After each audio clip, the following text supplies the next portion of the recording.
Pernah manggil ya Jabbar pas lagi sakit hati? Makanya sering sakit hati. Jabbar itu panggilan untuk orang yang lagi sakit hati, habis dikecewain. Dikecewain oleh apa? Banyak lah, tergantung circle kehidupan kita ya. Ada yang circle-nya lebih ke main, berarti disakitin sama gengnya.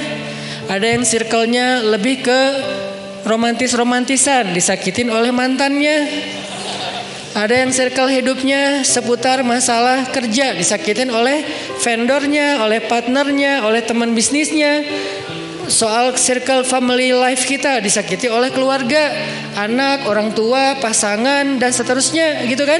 Yang jelas ketika kita merasa disakitin, ketika kita merasa kayak dikecewain, panggillah Allah sebelum kita memanggil netizen. Kan kita suka manggil netizen dulu ya. Posting, update status, story. Terus storynya tuh curhatnya minta respon lagi tuh. Dengan kasih polling lah. Dengan request lah gitu kan. Baiknya gue putusin atau enggak ya, request gitu. Semuanya putusin, terus dia bingung. Gimana ya. Nah sebelum kita istisyarah kepada netizen.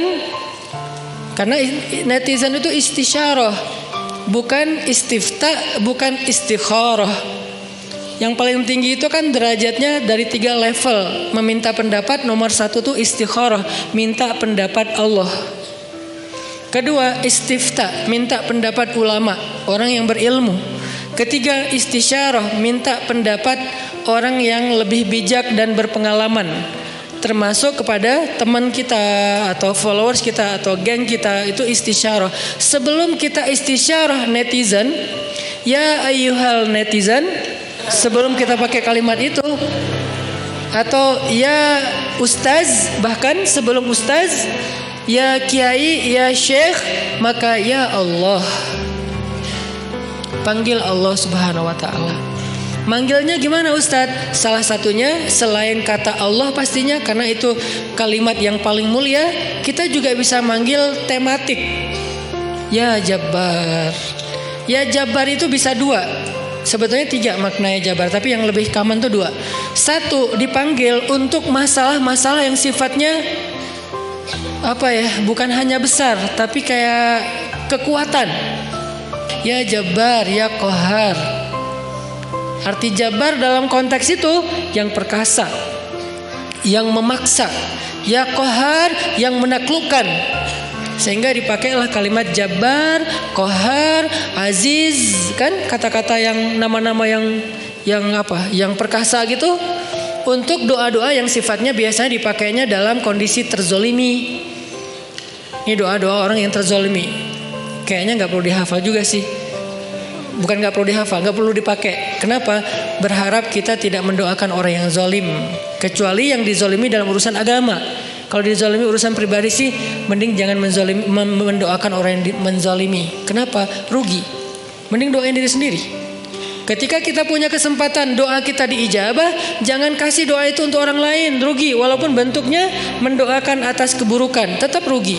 Mending kita pakai buat doain diri kita sendiri. Ya Allah, saya lagi dizolimin, mudah-mudahan. Nah gitu kan, berarti kan kita dapat kebaikan. Ya Jabbar, itu panggilan orang yang sedang sakit hati. Jadi 1 artinya untuk orang yang lagi dizolimi, 1 lagi untuk orang yang lagi hatinya kayak sedih, kayak disakitin. Gak sebesar zolim sih, cuman ya lumayan lah, bikin gak bisa tidur, bikin tumbuh jerawat gara-gara itu gitu kan ya, karena stres. Jadi intinya adalah panggil Allah kalau kita lagi sakit hati dan dikecewain. Ya Allah, ya Jabbar. Salah satu doa minta disembuhkan kecewa dan sakit hati di dalam sholat adalah Rabbighfirli warhamni wajburni. Kalimat wajburni. Selama ini kita baca enggak? Kan? Tahu artinya? Hampir. Apa arti wajburni? Bukan paksa aku dong Allah, enggak. Padahal arti Jabbar juga yang memaksa kepada kehendaknya. Tapi kalimat wajburni, makna Jabbar di sini makna yang ketiga di antara 3 makna Jabbar, yaitu yang mengobati sakit hati. Jadi ketika kita berdoa Rabbighfirli, warhamni, wajburni, warfa'ni, warzukni, wahdini, wa'afini. Banyak banget ya. Luar biasa kita ya. Wajburni itu artinya kalau kita terjemahin, sembuhkanlah sakit hati saya. Atau bahasa lain juga bisa diterjemahin, hiburlah aku ya Allah, aku lagi sedih nih.